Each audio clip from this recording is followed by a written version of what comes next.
You are listening to This is Oklahoma, hosted by Mike Hearn, telling stories of Oklahomans and those that have made it their home.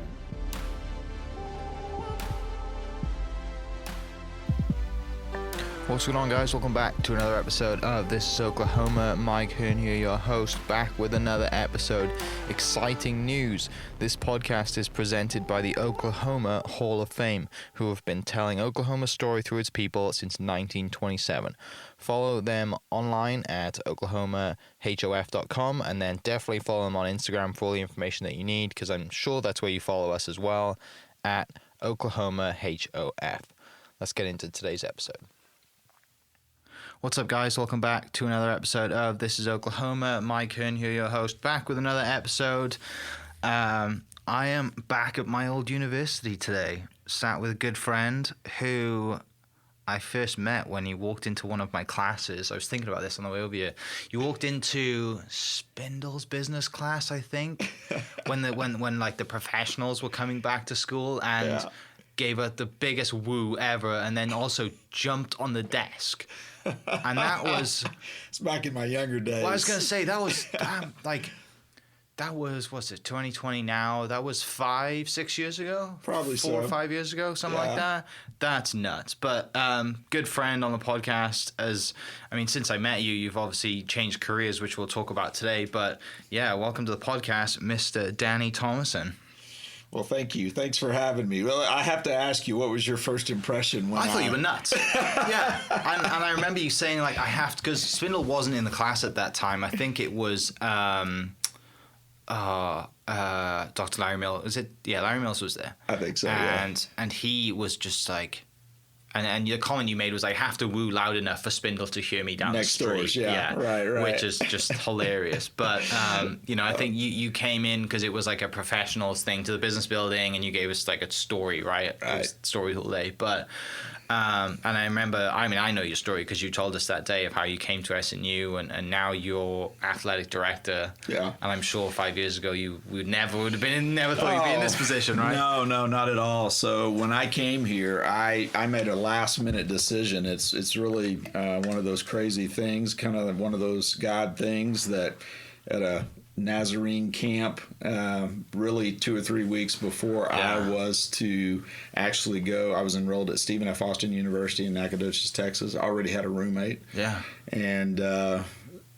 And just felt led at that camp to change all my plans and come up here. I had been here for Extravaganza basketball. Okay. So it's, as a student what Extravaganza is. Yeah. It's an outreach thing and big deal recruiting deal and for students. And I had a little bit of knowledge, but I'd only been here once or twice in my whole life and dropped all my plans and came up here. And so life was completely different after that. It changed the whole direction of my life, and that's where I met people like Dr. Larry Mills that have been such a great impact on my life. And Still doing great things. And it was just a group of people here at Southern Nazarene University, staff and professors that loved on me and really influenced me in my time here. And in fact, the event that you're talking about is called Chat with the Executive. That's right. So we would invite folks that were alumni that had been successful in the business world back to talk to students. And when I was a student, I just sometimes, not all the time, but sometimes those talks were a little stuffy. Oh, yeah, of course. Yeah. And so I made it my mission to not be stuffy and grab everybody's attention, hopefully. Yeah, so. I think the ones that stand out to me, and I can't remember the guy's name, it was you, and then it was a guy who was like, he was either an airline pilot or he was a pilot or something. I can't remember who it was. Yeah. But those are the only two I remember out of the probably, 10, 15 that we did over 2 days or one day. But yeah, you're right. A lot of them were just like kind of stuffy. And when you're a college kid, you just don't care, do you, right? For the most part. I figure you, and I don't mean this negatively, but sometimes a group of college kids can be a little cynical. So you want to be fun, you want to be energetic and try to capture their attention. And hopefully you have a story and some advice that can help them. It woke us up, especially when you jumped on the desk as well. Little Dead Poets Society. That was pretty funny. But so you didn't grow up in Oklahoma? No, right? I grew up in East Texas. I had a pretty sheltered life growing up. I had never been further from my home than Dallas, which was Marshall, Texas is where I grew up. It's about 3 hours east of Dallas, almost to Louisiana. And so I remember the first time I went to Dallas, I thought it was the most crazy, biggest thing I'd ever seen in my life. Right. And long-time Dallas Cowboy fan. I know there's probably haters out there, but long-time Dallas Cowboy fan. And so, but I had never been any further until I came up here to visit the college to play a little extravaganza basketball. So, it was, if you could say I'd never been on a plane ever. Until my freshman year here at Southern Nazarene, and we did a business conference out in Anaheim and got on a plane for the first time. Yeah. So, come to SNU and obviously had a great time, right? You did your 4 years. I enjoyed it. I really got involved. I had my sweet single mom. She did not have the financial means to help me, and so I had to work pretty much. I would usually work 30 hours a week or so. Craziest thing, my roommate and I, back before that we had cell phones or anything like that, they had a career board, and they had little newspaper clippings up there. And there was one from Burger King of all things, and it was all the way down at I-40 in Council, and we went down to that burger. I don't know why we didn't choose something closer, but we went down to this Burger King at I-40 in Council, and it was such a rough place. The crew that they had there were giving the management a hard time that at the moment we told them we were from Southern Nazarene University, he goes, "You're hired. When can you start?" We didn't have to interview at all. Yeah. And so worked, got involved in a lot of student organizations, did a lot of things on campus, and quite honestly, the 4 years that I was here were so stinking busy that when I graduated, I was looking forward to just focusing on a 9 to 5 job. Yeah. Right. So we had a lot. I was really involved in the business department. We had a gaming team that competed and won a national title against other larger colleges. So that was really neat. So my time here, and without a doubt, a couple of things that are real important is that I met my wife here, who, if anyone knows, is the better half of Team Thomason for sure. And any of my friends watching this will attest to that. But then also met my lifelong friends here. So the people that I'm still closest to today that are my best friends, I met while I was here. Who was in that core friend group then? Yeah, so who do I know that's in that group? So I don't know if you know Greg Hall or not. So Greg just spoke at winter commencement here.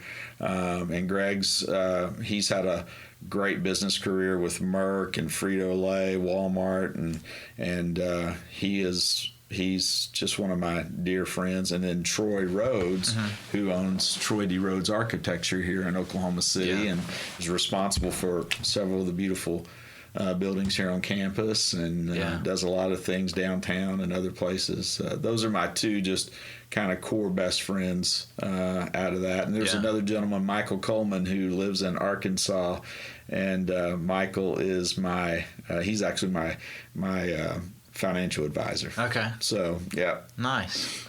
So what you did a lot in the business kind of building and gaming team, stuff like that. What was it, a business degree that you graduated with? I graduated with a management degree with a minor in marketing. Okay. Yeah.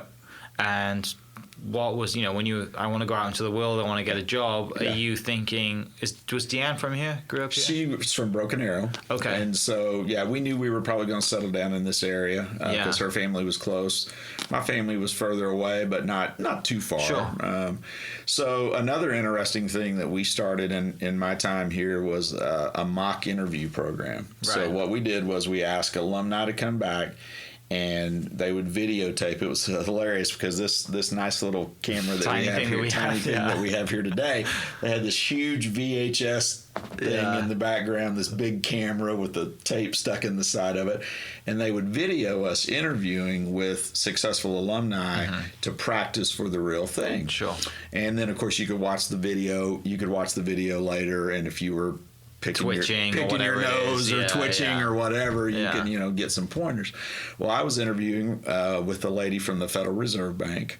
And of course, that was a wonderful organization. Yeah. And at the end of it, after the practice interview, I never forget, she walked over and she turned the camera off and she goes, "That was really good. Would you like to come? We've got some openings. Would you like to come do that for real?" Great, yeah. And so I'm working at Burger King at the time. And at this point in time, I'm now married and living in married housing. And I'm like, yeah, I really would love to come do that for real. Yeah. So I went and interviewed with kind of probably what would be called the screener interview.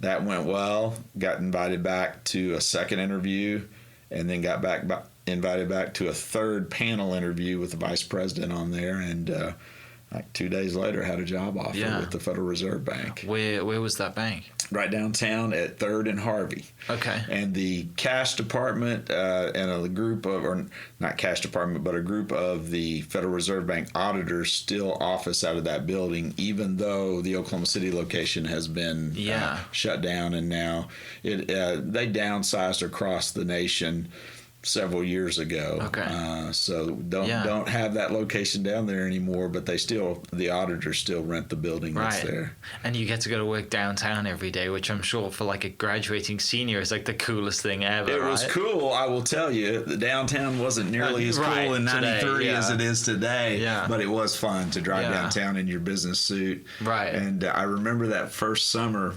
Of course, at first you don't have any money or anything like that coming out of college, and the car we had was a car that Deanna's parents had given us, an old Celebrity. Yeah. That first summer, me going downtown in a suit and tie, no AC, Oklahoma summer, black suit. It was, and I will tell you that my desire to shake things up and make them maybe not as stuffy kind of really started there at the Federal Reserve Bank too, because that was as conservative of an organization. And so I just set my sights on, I'm just going to talk to everybody, be friendly with everybody from the president down to the janitors to the guards. Yeah. And really got a sense of how a career and being successful and leadership really starts with people. Yeah. It really starts with relationships. And that's a lot of what you found out doing this podcast. 100%. Yeah, definitely. So how long were you down there for? I was it's kind of interesting. I received my little crystal ball 5-year service anniversary. Yeah. And the way the Federal Reserve Bank worked at the time, the head office for this region of the country was Kansas City. Okay. So I had done really well in their management trainee, and so I was promoting rapidly, and at some point in time, to continue any further, I was going to have to move to Kansas City. Sure. By that time, Deanna and I had really kind of laid down roots here. We were really involved at volunteering here at Southern Nazarene. We were members across the street at Bethany First Church of the Nazarene. Our friends were here, our family not far. So it was one of those God moments in my life where I chose to step away from a successful career. And I've always told people that stepping away from a career you don't really like or that's not really going well is one thing. To step away from one that's going really well is a whole other thing. Yeah, and you're climbing the ladder very successfully. And climbing the ladder. And so, but God led me to Merc Pharmaceuticals. So I went from interest rates to dealing drugs. Yeah, right. When does the loud ties start to come in? Is that when the loud ties started? No, the loud ties started at the bank. Okay, well, that's good. I was, believe me, I got a lot of turned heads from older administration at the bank with some of the wild ties that I wore, but that carried on into Merc as well. Yeah. So that led to, so that was I've always been a salesman. I remember in my senior economics class in high school, we had to sell a product. So Sam's had just opened up close to my hometown. Mm-hmm. I would get my stepfather or mom to drive me to Sam's. I'd buy candy bars on the cheap, and then I would go back and sell them to students in the hallway at the school. And in fact, they would even let me make announcements over the intercom, which is scary. Think about me making announcements over the intercom. Yeah. And And I paid for my entire senior prom and my date's dress and everything with selling candy bars from Sam's back to students. And wow. So anyway, Yeah. So sales was a natural thing for me. It's totally different than management at the Federal Reserve Bank, but still, of course, relationships, people. It doesn't change. It's a different aspect, but Right. sales is very much relational. And Merc was a Fortune 100 company at the time in '98, and that led to a 21-year career of me doing that and having territories all over the state of Oklahoma. Wow. And getting to know wonderful people, with what's going on now on the front lines with medical workers with the COVID-19. I just got to meet so many wonderful people in the medical profession, and particularly in family practice, because they're kind of the front lines. My last territory before I took this position at Southern Nazarene was Southwest Oklahoma. Okay. And there's just some wonderful people there. A lot of family businesses. There's one and two single person doctor's offices, in small towns, and those guys are the salt of the earth that are trying to help people in rural Oklahoma that oftentimes don't have resources and as much money and insurance and things. The kind of cliche small town doctor that comes over and if he's coming to you if there's something wrong, you're not the one driving to his office. There's definitely some of that still happens in Southwest Oklahoma. That's so cool. And there's something cool about it. Yeah. So I loved all 21 years of my time at Merc. It was a wonderful time. A friend of mine who I met through real estate, he was on a podcast a couple of months ago. His family has a drugstore in Alva, Hold a Drug in Alva. Okay. Andrew. So he was telling me the whole family business and his brother I think now runs it. His granddad started it, and he was telling me all the stories about his granddad living in the store when clutching a shotgun to make sure nobody broke in, and all these crazy times. But that's family business, and it's still going today in Alva. I think it's Hold a Drug something. That's amazing. I mean, a lot of those family and pop places have shut down, but some that are still around. My first boss at Merc, his family owned just like that, a grandfather business pharmacy out of Enid, Oklahoma. So cool. Yeah. So you were downtown in '95 then? I was. So the interesting thing was I was giving a speech to a group of bankers in Tulsa. Yeah. So I was actually in Tulsa. The Federal Reserve Bank, there's the federal courthouse. The Federal Reserve Bank sat at 3rd and Harvey. There was the federal courthouse, and then right on the other side was the Murrah building. Yeah. So the blast went out to the north, but it blew out all the windows in the bank. We had $100,000 damage in windows, and just it was an amazing thing. I was not there though. I was in Tulsa. I remember like it was yesterday. The moment I was walking off the stage after having finished giving this presentation to a bunch of bankers, they pulled me aside and said, "Mr. Thomason, there's been an explosion close to the Federal Reserve Bank in Oklahoma City. Don't know what it is yet." They were theorizing it was a gas leak or something like that. And I'll never forget driving back into town. I was able to get the bank car back and get my personal car out of a parking garage there before they kind of shut down the whole area. Yeah. And then after that, for the next several weeks, they only the bank was inside what was called the kind of the lockdown zone, the investigation zone. So we had to be escorted in every morning. A small group had to be escorted in by the FBI every morning to go in and process checks at the bank and do the work of the Federal Reserve Bank. What a crazy It was crazy. Several of our people, employees, went over after the explosion and helped people and helped get people out. And it was an amazing time. But it really, this is Oklahoma. I can tell you. That really showed what Oklahoma is all about. The resiliency of the people, how they come around something like that and come around each other. I think hopefully, we're seeing it now around this virus and that kind of togetherness.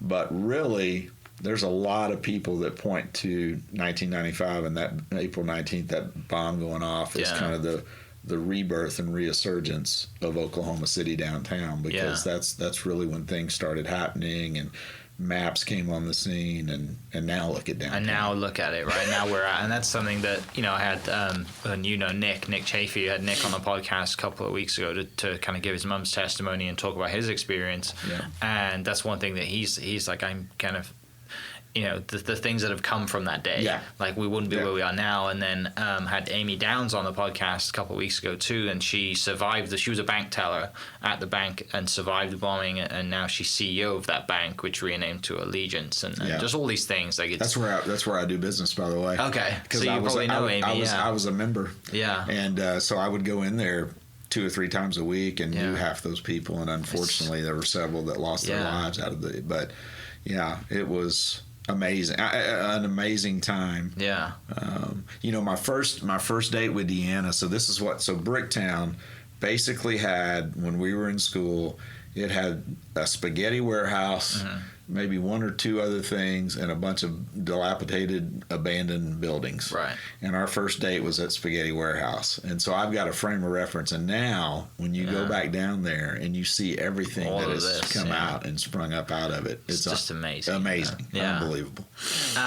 So, you kind of do your 5 years, but then you step back, you decide to stay here, you go work for Merc, traveling around, getting to meet real Oklahoma. Yes. Right? You live in the city and meeting, but you really get to see the entire state by doing your job. Yep. I mean, what are some of the things that they come to memory of just those times at Merc, like driving around and meeting? Yeah, so there's certainly several times where you might be going down a country road headed to Ada or somewhere like that, and you've got a crossing of cows coming across the road. You just have to wait. I mean, there's places that you can get caught waiting for a train.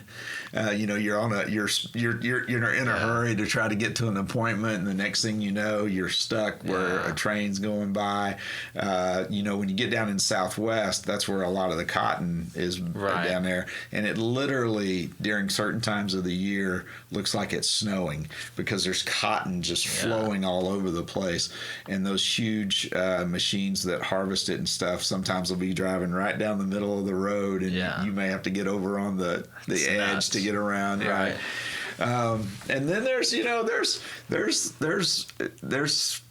small town doctors' offices where they take care of themselves, so there might be a shotgun under the desk or something like that. So. And you're coming in trying to sell them pharmaceutical services, trying to like just buy this new drug. One of the things that I learned early on is that it was always better to try to dress down a little bit. The whole suit and tie thing didn't work. In parts, and I think that's fine. I think you kind of adapt to who you're going and talking to, but I can tell you, one of my doctors out in Sayre, Oklahoma, which is out I-40 almost to the border.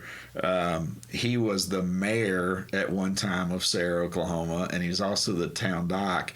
And when I quit calling on him, he was 88. Wow. He was just didn't stop. Yep. So those are, and it's all about, those are some of the fun things, but also just food, finding the best place to eat in all these towns. And for me, my friends know it's all about cheeseburgers. Right. So, the famous cheeseburger matrix. Whether it's J&W's down in Chickasha or it's Folgers in Ada, those are some where Ron's just right here at 50th and May. Shameless plug for some of those, but those. Well, we can get into that in more detail. We got time. Everyone knows you that knows that you're a cheeseburger fan, also knows that you're a huge Whataburger fan. Oh yeah, right. Had it just yesterday. There we go. I went through the drive-through. Yeah, but of all these tiny little towns and little real, like Nick's, for example, right? The original Nick's, he's still there flipping burgers, that kind of thing. But you get that in every town. You really do. There's some place. Of course, our friend Lane Diffie out in El Reno. There's several out in El Reno, but my favorite out there is a place called Roberts. Okay. So Sid's is great, Johnny's is great, but Roberts is a great little place there that has. And then I went to a place in El Reno. Enid's got a great place. Okay, it's a middle of nowhere, hole in the wall. I can't remember what it's called, but it's My friend took me there, and well. See, I've never had Enid. Enid was never in my territory, okay. So I don't know. It was like a tiny little like small little patties, but it was like double, triple stacked cheese and just the best bun. That's what I like. So I like the thin meat and a lot of cheese. Yeah, and life is good. Yeah, my favorite in probably the whole state. I really like Ron's cheeseburger and chili, which is actually. Do you have the half and half with the chili on top? Oh, absolutely. Yeah. You can definitely do that. Chili cheese fries on the side. In fact, my good friend Troy and I, that I talked about being the architect, him and I take each other there on our birthdays. Heart healthy all the time. Oh, of course. Yeah. But there's a place in Ada called Folgers. Been there since 1938. It's on Main Street in Ada. 2 brothers own it. They inherited it from their parents, and so the lady that works the counter is one of their wives. Yeah. One of the guys works the cash register. The other brother works the grill. 3 people. There's about a bar that sets about maybe 5 or 6, and then a couple of tables. Yeah. And that's it. And that's all it is. That's awesome. But if you're ever in Ada, Folgers is the place to go eat a cheeseburger. Yeah. That's so good. And I remember we discussed this. I think it was probably in a Facebook post with a bunch of other people. But like, there's not just one, right? Like there's either get a thin patty or you get the thick. There's a lot of things that go into a great cheeseburger. There's a lot of things that so you have your chains. Yeah. So and for me, it's all about Whataburger. Right. I mean, I put good Whataburger up against anything else. But then you have more of like and chains always have like a drive-through, right? Sure. So you got that. But then you have more of your like Five Guys type. So you might call that the little bit more expensive burger, or but then you might have restaurant burgers, so like Red Robin or Chili's, and they're usually the thicker meats and stuff like that. Yeah. But so there's different categories, but for me, it's the mom and pop. The mom and pop is where it's at, and then you find those in those little towns, right? And I've tried to. I probably should write a list down. Yeah, we need to compile a list. And give it to we need to publicize this list. Because there was a place in Yukon too. It's not there anymore. It was Fat Elvis's. Oh yeah, Fat Elvis's was there. Yeah, had that place. Yeah, Sid's had a location, and Johnny's had a location in Yukon too for a while. Yeah, I don't know if they still do or not, but. Yeah. I mean, we could talk double cheeseburgers for the rest of the podcast. Yeah, I love. Awesome. So did you? So from where you're from, it wasn't. It wasn't a big deal. No, was it? Like we don't steaks and cheeseburgers and burgers are just not a big thing back home. Right. It's all like kind of cooked dinners and fish and chips and all that. Like bangers and mash type thing. But I remember coming out here and I remember going to. Where was it? It was probably Tucker's for the first time. Oh, that's a good one. I went to Tucker's and someone's like, have an onion burger. I'm like, what? Like back home you would have like kind of like a hot dog with onions on it, or you would have like sausages with onion gravy and mashed potatoes, but like an onion burger never had one. Yeah. And I remember having now, like, okay, this is. And then going home and having a burger back home, like what? What's that? What's that? I'm just like, there's only one place that does it right, and that's the States. So, and the same thing with steaks. You go back home and you have a steak, and you're like, this is just not like you either pay through the nose for it, and to get it, and it's a really good one, but it's not like going to Texas Roadhouse. You're paying $25 and getting a giant chunk of decent meat. Right. So yeah, that like. And everyone I bring out here, we always go to a burger place. You got to experience it. It's just something different. Well, Tucker's is one of our favorite stops for me and my boys. Went before a Thunder game. Okay. So either and we're giving all kinds of advertising here, but either we would hit Big Truck Tacos. Okay. Or Tucker's, usually before a Thunder game, and Tucker's is excellent. Yeah, I really like it a lot. There's a place down in Lawton as well? That's a pretty good place. It's been Myers, is it? Myers? Yes. Hasn't that been there for a long time too? It has been. Yeah, I haven't had it yet, but I've heard that place is really good. Yeah. So I had Lawton in my territory. Yeah. So there's. You can find them almost anywhere. Oh, yeah. Yeah. You can eat double cheeseburgers every day on the road. Why not? It's amazing that I haven't had a cardiac. The ironic thing, I sold heart medicine and blood pressure and cholesterol medicine almost my entire career at Merc, and diabetes medicine. That's hilarious. And yet here I am talking about eating cheeseburgers. Everybody out there, don't do as I do. Yeah, and it's moderation, isn't it? Moderation. Everything's okay, just moderation. Moderation. So, I mean, come to like present day and when I heard the news that you were taking this job, I think I'm trying, because you weren't really on the list, right? And I told Chad, I said, this is going to be awesome. Because, like, Bobby had done it forever, and he'd done so much for the school, and just come such a long way, and just all that stuff. And then, you know, I don't think anyone realized or knew that, like, it was, no one in, like, outside of obviously your close family knew that, like, you were even considering it. And then, you know, such a big shift to come from Merc to being an AD. Right. And I remember talking to Chad about it and being like, this is going to be a really good thing. Like, this is, no one I don't think had a clue what was going on. And I'm like, no, this is going to be awesome. So, like, tell us about that experience. I mean, you know, you're successful, you're working on the road, you're running your own schedule. You got 3 boys, right? Yep, three boys. Two that are students here. One is graduating. Jacob is graduating, so and you have, like, your own schedule. You watch every basketball game. You're doing all this cool stuff. Exactly, right? You have, and that's the best thing about being a sales rep on the road is you get your work done and you have that flexibility. Right. So now you have, like, I mean, luckily they're old enough and all the rest of it, but you know, now you're at the helm of all these. I mean, you have a schedule and you have meetings and everything else. So interesting journey. You know, the president, Dr. Newman, we had breakfast. So I was on the foundation board here, and we had a foundation board meeting coming up on a Friday, and he and I had breakfast on a Wednesday, and it had kind of been, they had been in the search. My name was something that he had talked about early on, but because they knew how much I enjoyed what I was doing, and it wasn't something that they thought would maybe be a possibility. But he just, the Lord wouldn't get it off his heart, I guess. And so he was leaving to come have breakfast with me on a Wednesday morning, and his wife looks at him and says, "Are you going to talk to Danny about this deal?"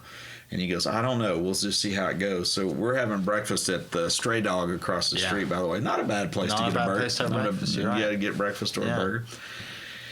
And at some point in time, and I had this feeling before because I had been asked a couple of different times through the years to consider coming to work in some capacity here, and it just wasn't the right timing, and because I always felt like I knew I would come work here someday. This place is so important to me. It had such a good impact on my life. I really felt like that at some point in time I would work here.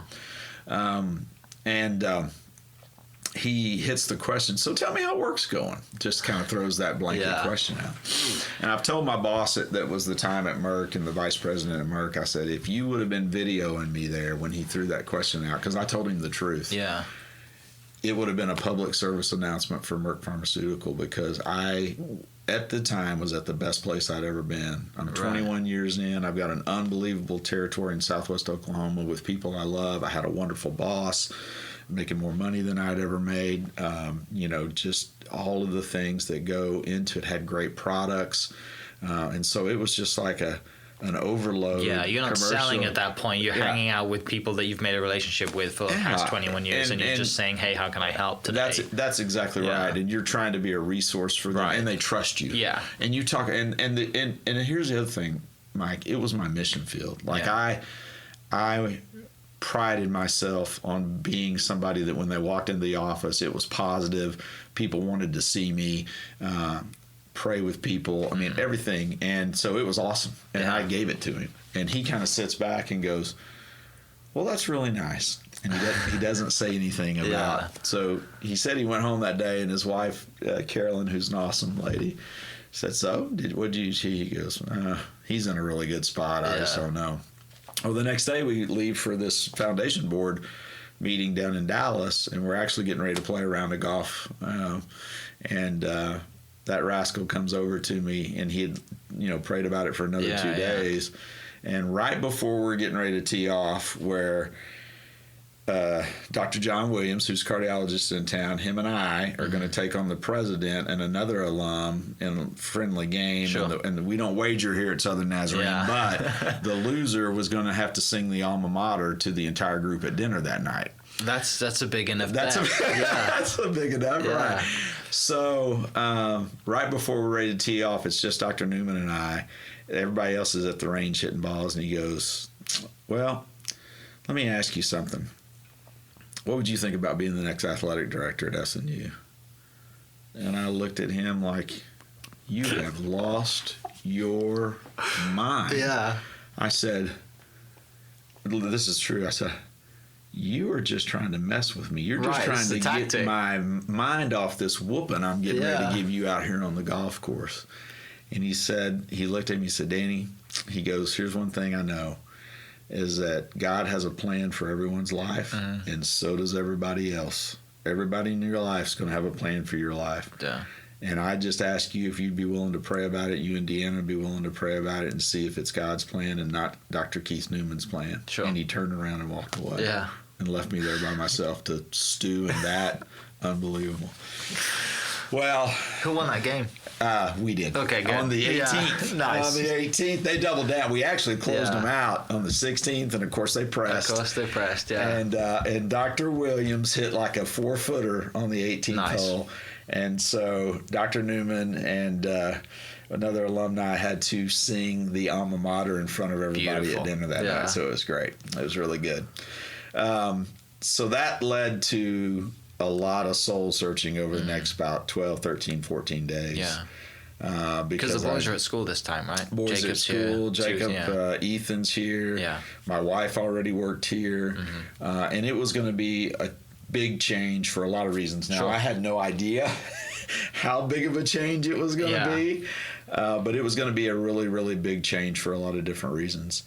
But in a conversation with our executive vice president here, I just felt a peace that came over me that I only describe as kind of the Holy Spirit. And it was in that conversation, like I had a peace whenever I left the Fed and went to Merc. I had a peace when I married my wife. I had a peace in different time to come to SNU to change completely everything I'd done. So I knew what it felt like. But it was really scary because it was going to be really, really different. But talking with Deanna that night, pulled the boys together for kind of a family meeting, and we decided to give it a go. What did the boys say? They were a little shocked, Yeah. especially Jacob. I think he was just kind of like, wow, because he's kind of coming, he's now getting ready to get into the Sure. career world and starting a career with State Farm, and he so he he's just now at the tip of that, getting going, going to get married in June to a sweet girl from Southern Nazarene. He's met his wife here as well. So, but so then that would have been about mid-April when I told him I would do it. And Merc was wonderful. Typically in that situation, you'd put in 2 weeks and you'd be done. Yeah. They let me work all the way through June so I could collect my bonus, Okay. Which was very wonderful. My boss, Steve Appling, was gracious. Alex Petrovich, which was the vice president, was very gracious. I'm so thankful to them. And I took 1 day I had some vacation left. I took 1 vacation day a week starting in late April and came up here and worked. And on my vacation, I came up here to meet people. Now, I had been the Booster Club president here for 9 years. Yeah, and everyone knew you anyway, As well, I knew most people here. Yeah. There were a few newer coaches that I didn't know, but for the most part, Bobby was a dear friend. Kathy League, one of my just most unbelievable people. Paul McGrady. This place the athletic department had some unbelievable people. And like you said, Bobby did it for over 40 years. Yeah. And what a legacy. And, following somebody that's a legend that the basketball court's named after. That's big shoes to fill. He's been so helpful. Times that we've met together to go, tell me what I'm doing here. I don't know what, But the last, how many months has it been now? So it's we're coming up on a year. It'll be a year in July. I started July 1st official. But it has been, I have learned so many things. I've had to learn so many things. And I can tell you that no one outside of athletics, coaching, or being an AD can have any clue of all the things that go into a job like this, all the moving parts, from just all the different things here at the institution, all the different systems, the people you need to talk to to get different things done, to all the NCAA. I mean, we're an NCAA Division II school with all those regulations. I mean, you're familiar with that. We're part of the Great American Conference, which has 11 other schools, and so you got 11 other ADs that I work with and a conference commissioner, and we've got 15 different sports here. Yeah, I mean, and that's a lot. That's a lot. Of people don't realize how many sports we have. For a school the size of Southern Nazarene University, and so we have a wonderful staff here that tries to keep all of those plates spinning at the same time. But it has definitely, my golf game, which needs a lot of work anyway, has not gotten a lot of work. Right. There's no Thursday game anymore, is there? There's no Thursday game as much for anymore. I'm hoping maybe after this virus clears, I settle in a little bit more. Maybe I can get back to the Thursday game every now and then. Yeah, talk about a first year with this virus coming in and and having your knowledge of the medical background and medical fields, and also being in sports, for a solid, like I said, start in July. So it's been 7-8 months, and then this thing happens. Yeah.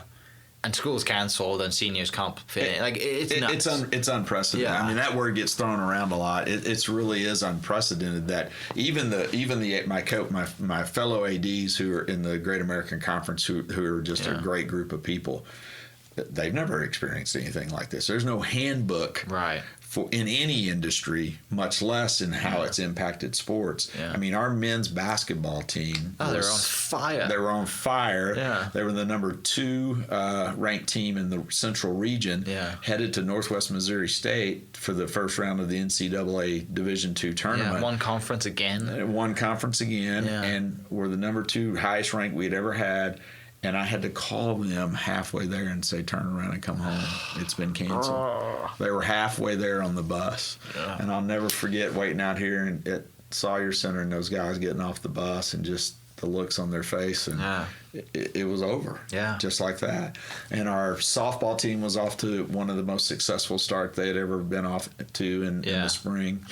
And you also have some golf in the spring. Sure. You had baseball was off to a start, and you had outdoor track. Right. And all of those athletes had their season just taken away from them. That's crazy.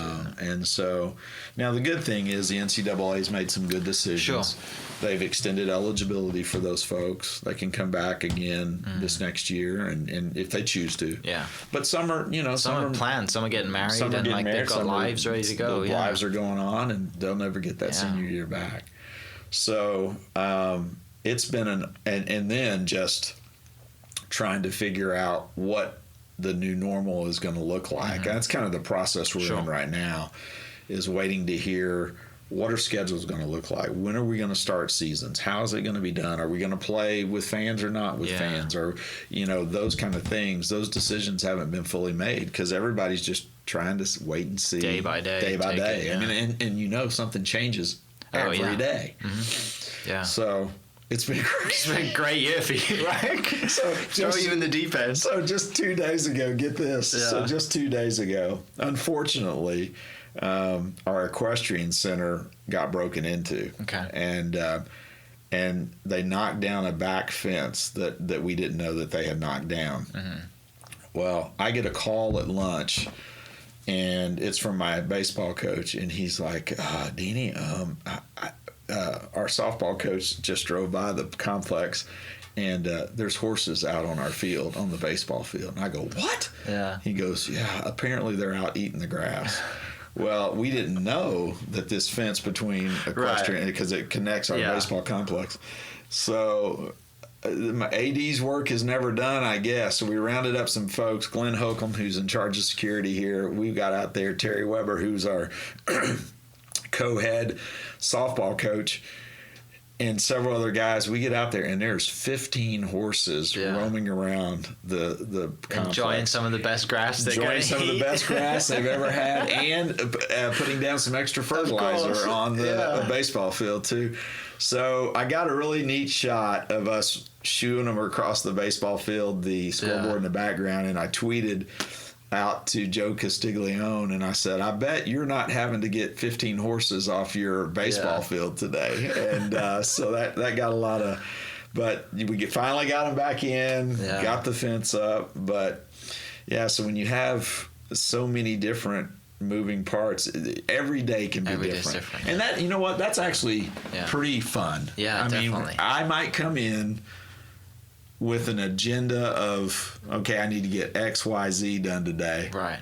I turn my computer on and look at the very first email, and it takes my day in a totally different direction. Yeah. So there's something kind of fun to adjusting to that. Right. And you've, like I said, 15 sports. I mean, you know a lot more about a lot of different sports now. I do. And I was always a sports nut, so love sports, my whole family. I mean, it's must-see TV on Sunday night right now, the Last Dance. I mean, me and my boys are glued to the television. And so that was prime growing up age for you, right? Prime growing up age for me. Yeah. So, but the thing that I've enjoyed the most that I haven't got, and I was having a conversation just the other day with our head basketball coach, Adam Bohach, who's had so much success here with the program over the last several years, that the thing that I've been the most disappointed about is that the training and learning curve and how much time I've had to spend on the administrative part, I haven't gotten to spend nearly as much as I would like with students. Sure. And hopefully that will get better. I mean, you know, as I learn more and because it's really students and coaches and people, as you know, like I've said, it's about the relationships. For me. 100%. There's nothing better from a student athlete seeing the head of their basically department, you know, like their AD hanging out. You know, you're valued as a player, as an athlete, not just kind of. And there were some experiences, and it wasn't like Bobby did a great job, and I think it was probably some of the other faculty not in the sports world that were kind of involved when I was here, and some of them you kind of just rubbed us the wrong way a little bit, and probably not intentionally, but we knew that. Yeah. And you could tell there wasn't an effort made. Yeah. But you really noticed the people who made the effort, and that went a long way. You know, when we came back and we made it to regionals for the first time, and there's like 2 or 3 of the coaches are like, you know, they like Adam's basketball coach, but he knows his golf, and Travis Veach, you know, was like that's awesome. Yeah. It means a lot, you know. Yeah. So, you know, it's not just from your immediate family, like to get it from a different sport meant a lot of things, especially from a faculty, which was a huge thing as well. But yeah, it's a crazy time. It is. Hopefully everything gets back to the new normal soon. Yeah, so we're tentatively we're working right now with Governor Stitt's phase-in plan, of course. And June 1st is the first time you can actually offer summer camps. Okay. And we're going to work on that time schedule to try to hopefully we offer lots of different camps, everything from volleyball to soccer to several basketball camps, even equestrian camps, and baseball. And I mean, we're working towards that's going to be our goal to hopefully offer those camps in June and July. We'll see if there's any setback. Obviously, the schedule gets changed.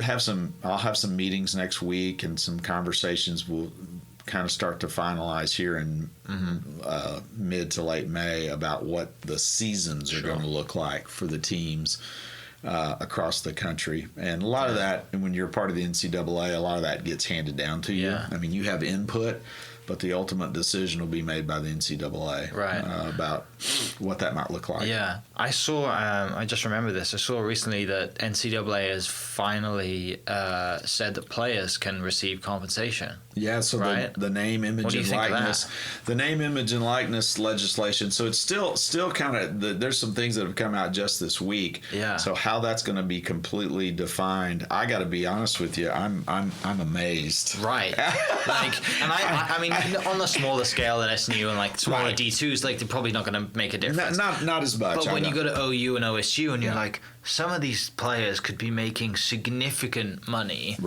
by doing an ad or whatever it is, you know? The thing that when you think about it from a coach's perspective or from an AD's perspective, as long as it can be regulated in a way that it's not a recruiting advantage. You're right, for one school over the other, Yeah. I think it's great. If Mike Hearn wants to come up with "This is Oklahoma" T-shirts and he puts his picture on it because he was the greatest golfer ever to play at Southern Nazarene University, don't be don't be too humble now. Yeah. If you guys didn't know that, this guy was. They have no idea. These guys. This guy right here was probably the greatest golfer ever to come through here. But if an athlete can make that and do that, and it's not in any way hurting the school, but it's also not a competitive recruiting advantage. I think the thing that scares people, like anything, there's always people, not the student athletes, but maybe just people that'll take advantage of that kind of thing in every situation. And you hope that there'll be good people around guiding and helping them walk through, so that if there are rules in place, that they don't get broken and that they don't, hurt things for the team. It could be a slippery slope. I'm still, the jury is still out to me. And again, like you said, I don't think it will be nearly as impactful in Division II as it certainly will in some of the Power 5 conferences. So it's just this whole time of life's nuts. It is crazy. There's so much going on, and I always knew that sports impacted our society, but I'm not sure I knew just this thing has rippled to I remember the big domino that fell. I mean, we're Thunder fans, but when that night the NBA said pack up and go home, that was a big domino, because the next day is when the NCAA said we're not doing March Madness. And that's like huge. That's not that funds everything pretty much for the NCAA. And so the TV rights from that, and so that's making it hard. One of the issues that we'll have to deal with in Division II is a percentage of those proceeds go to help Division II. And of course that percent is going to be way down this year, and it'll be way down for Division I as well.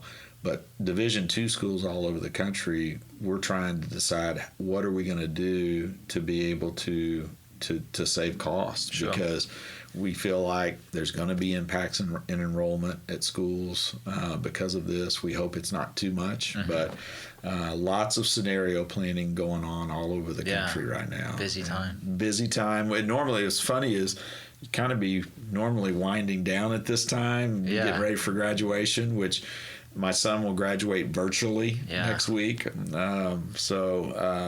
But it's going to be a busy summer, just working with trying to figure out what's fall sports going to look like. Well, mate, this has been a pleasure to share the stories, find out a little bit more about yourself, and drop some serious burger knowledge on the listeners. We're gonna have to compile that list, because that's some valuable information right there. Go to Whataburger, get a double meat, double cheese, mustard, mayonnaise, pickles, and jalapenos grilled. Only. Yeah, I'm not a big lettuce and tomato guy. So there you go. Awesome. Well, mate, again, it's been a huge pleasure.